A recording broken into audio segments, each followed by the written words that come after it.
Uh, Baru saja Bapak Presiden Prabowo Subianto meluncurkan Danantara Indonesia, Daya Anagata Nusantara. Ini merupakan hadiah juga buat ulang tahun Indonesia yang ke-80 tahun ini. Bapak Presiden menyatakan bahwa dengan adanya Danantara, maka seluruh kekayaan kita, kekayaan bangsa Indonesia dikonsolidasikan dalam sebuah badan yang bernama Danantara. Kira-kira Danantara ini nanti akan mengelola aset-aset bangsa Indonesia sebesar 14.000 triliun. Ini yang akan menjadi tidak hanya sekedar lembaga pengelola investasi, kalau kata Presiden, tapi ini juga akan menjadi instrumen perencanaan pembangunan agar bangsa kita itu bisa menjadi bangsa yang mandiri, bangsa yang maju, dan bangsa yang makmur.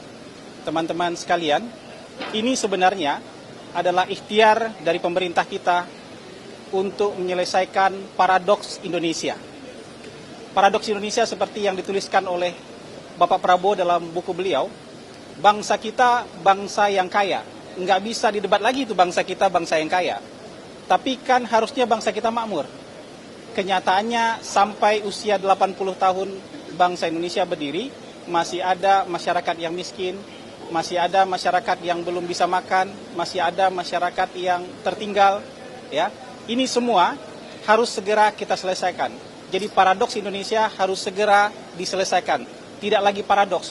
Bangsa yang kaya dengan sumber daya alam juga harus bisa makmur, juga harus berhak untuk menjadi negara maju dan negara yang kaya. Itu sebabnya Daya Anagata Nusantara ini nanti akan membiayai sendiri 20 proyek strategis. Ya, ada yang disebutkan oleh Pak Presiden tadi untuk hilirisasi nikel, hilirisasi kobalt, untuk kecerdasan buatan, untuk pembangunan kilang-kilang minyak, dan banyak lain sebagainya. Ini yang akan menopang bangsa kita untuk segera melompat menjadi negara maju dengan pertumbuhan ekonomi 8%. Kira-kira itu yang bisa disampaikan, rangkuman dari yang disampaikan oleh Presiden tadi pada saat peluncuran Daya Anagata Nusantara. Satu-satu ya. Nanti Danantara akan dipimpin oleh Bapak Roslani. Nanti akan dibantu oleh Bapak Pandu Syahrir, akan dibantu juga oleh Bapak Doni Oskaria. Nanti Bapak Doni Oskaria sebagai holding operasional, karena di bawah Danantara ada dua holding operasional dan holding investasi, dan Bapak Pandu Syahrir yang akan memegang holding investasi. Ketua Dewan Pengawas yang sudah ditunjuk oleh Presiden adalah Bapak Erick Thohir, dan Wakil Ketua Dewan Pengawas Bapak Mulyaman Hadad.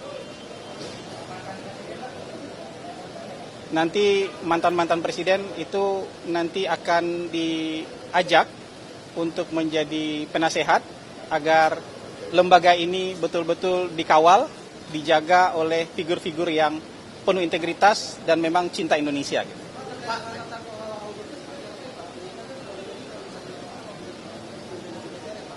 Nggak, ini Presiden sudah mencanangkan beliau akan memerangi korupsi, beliau akan menjalankan pemerintahan yang bersih, dan Danantara juga akan dikelola dengan cara yang sama.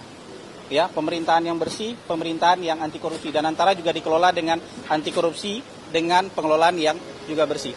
Lembaga-lembaga sejenis di luar negeri itu comply dengan aturan bersama. Aturan bersama itu yang ada dalam prinsip-prinsip Santiago. 24 prinsip pertanggungjawaban, transparansi, akuntabilitas itu yang akan dipenuhi oleh Danantara. Tadi bisa diatur dalam bentuk apa itu Pak? Karena tadi Pak Presiden juga sempat mengingatkan soal audit itu kan Pak. Ya, Presiden kan hari ini akan menandatangani tata kelola Danantara, ya, tata kelola organisasi Danantara, dan di sana akan ditekankan soal prinsip-prinsip transparansi dan akuntabilitas.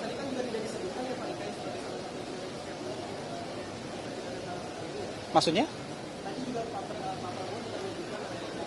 Ini hilirisasi ini. Ini untuk hilirisasi ini penunjang kemajuan ini kegiatan-kegiatan untuk hilirisasi dan ini instrumen percepatan pembangunan.